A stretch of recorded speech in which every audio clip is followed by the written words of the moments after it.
I guess I just got lost being someone else. I tried to kill the pain, but nothing ever helped. I left myself behind. The word diversity is, in itself, diverse. It encompasses many different topics in the world of education. These topics include ethnicity, gender, physical ability, mental ability, and economic levels. Culture and ethnicity may be the strongest aspect of diversity. This has proved to be a strong issue in the past. The world of education has done a good job of weeding out racism. Although it still exists in some cases, many people are controlled by ethnocentrism. This is when people tend to believe that their own values and beliefs are the way things should be and that other ways are wrong rather than different.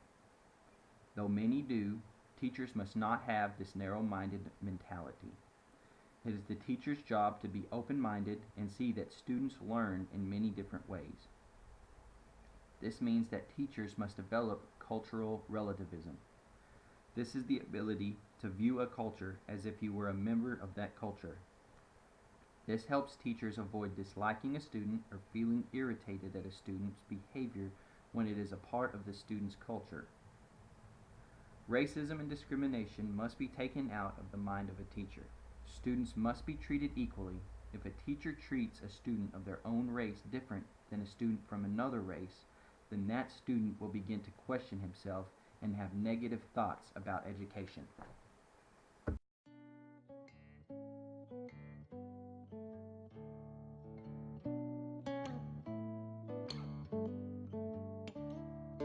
Hush, my love, now don't you cry. Everything will be alright. Close your eyes and drift and dream. Rest in peaceful sleep. Gender is a type of diversity naturally affects girls and boys. Men and women have very defined roles in society. Though people try not to think this way, gender roles in America are very prevalent. Men are the ones that get higher status jobs and earn bigger salaries. Women tend to always win custody of children in the case of a divorce. Gender also affects education as well. Gender bias is a major issue that occurs every day in your classroom. Gender bias is also called gender discrimination. There are many examples of gender bias that occur every day. Females make better grades in school, but tend to score lower on standardized tests. Females who repeat a grade are more likely to drop out of school than males who also repeat a grade. Males are more likely to be reprimanded or scolded in school and to be referred for disciplinary actions. Males are more likely to be recommended for special education. Teachers must treat students from each gender equally. All students have the same opportunity to achieve in school. Teachers must make all of their students see and understand this. Some strategies that may eliminate gender bias include using supplemental materials that depict men and women in equitable ways. Teachers should employ methods of calling on students equally, ensuring that all students receive higher level questions. A teacher must watch themselves for acceptance of stereotypical behaviors from males and females. Shortfalls and little sins, close calls when no one wins. Stand tall but running thin, I'm wearing thin. Oh, why are we keeping score? 'Cause if you're not laughing, who is laughing? Students with disabilities are another section of diversity. Students that have been found to require special education needs are classified as exceptionalities. After students have been found to have a disability, An admission review and dismissal committee meets and determines their IEP. An IEP is an individualized education plan. This plan is formulated to fit the needs of the particular student. Modifications for disabled students are a must.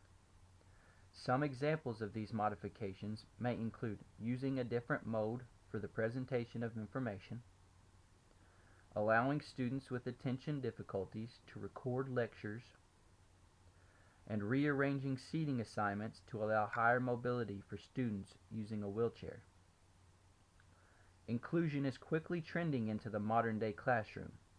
Inclusion takes learning disabled students and incorporates them into normal classrooms. There are support services available, but these students go through normal classes just like a student that does not have a learning disability. Teachers must make these students feel like they are a part of the class. If they do that, they are more likely to succeed. Gifted and talented students are also classified under exceptionalities. These students are gifted in the terms of intellectual, academic, or creative ability. They may also be talented in the areas of music, art, or athletics. Gifted students' talents must be addressed. If not, they will become bored and behavior problems may present themselves. As a teacher, I must realize that no matter where I go, I will be affected by diversity.